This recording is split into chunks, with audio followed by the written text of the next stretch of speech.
आइए अब आपको सीधा लाइव राघव चड्ढा की स्पीच सुनाते हैं। देखिए वो क्या कह रहे हैं। चड्ढा जी प्लीज। सर अक्सर देखा जाता है जब वित्त मंत्री बजट पेश करती हैं तो रूलिंग कोalition के जो एमपीज हैं जो ट्रेजरी बेंचेस पर बैठते हैं वो सरकार की तारीफ करते हैं और कहते हैं कि इससे भारतीय अर्थव्यवस्था में क्रांति आ जाएगी इस बजट से। और विपक्ष में जो बैठे हैं वो अक्सर निंदा करते हैं, कहते हैं किसान की कमर तोड़ दी, बहुत महंगाई हो गई, अमीर और अमीर हो रहा है, गरीब और गरीब हो रहा है। लेकिन मैं आज प्रयास करूंगा कि एक ऑब्जेक्टिव एनालिसिस इस बजट का करूं और कंस्ट्रक्टिव क्रिटिसिज्म अपना आपके माध्यम से वित्त मंत्री को दूं। So the title of my speech is The Good, the Bad and the Way Forward. 4 good things that I found in this budget, 4 bad things that I found in this budget, and 4 innovative suggestions to the Honorable Finance Minister.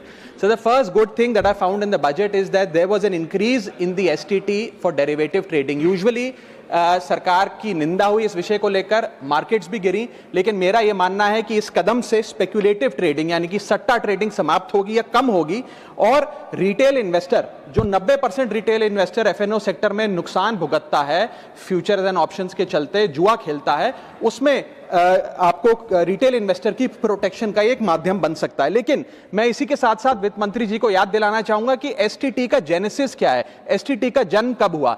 STT हमारे senior colleague mister P Chidambaram जब finance minister थे तो उन्होंने introduce किया and it was introduce to replace long term capital gain tax on equities. जब long term capital gain on equities zero था तब STT को लाया गया कि वे एक सिंपल अपफ्रंट लेवी होगी ट्रेड्स पर regardless of profit and loss.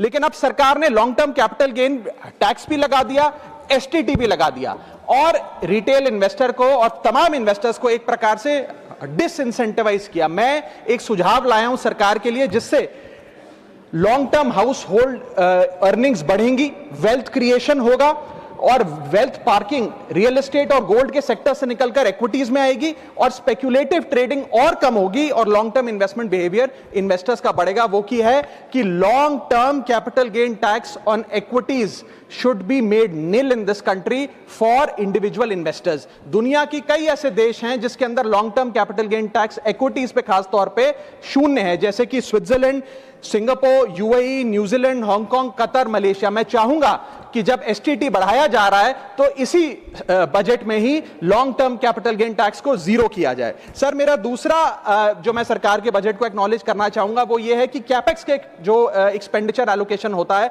उसमें एक बढ़ोतरी देखी गई। जहां वित्तीय वर्ष 18-19 में मात्र 3 लाख करोड़ कैपेक्स था, वो इस वित्तीय वर्ष में 12 लाख करोड़ तक पहुंचा है, which is 4.4% of the GDP, which is a good step. It will have a multiplier effect and it will prioritise asset creation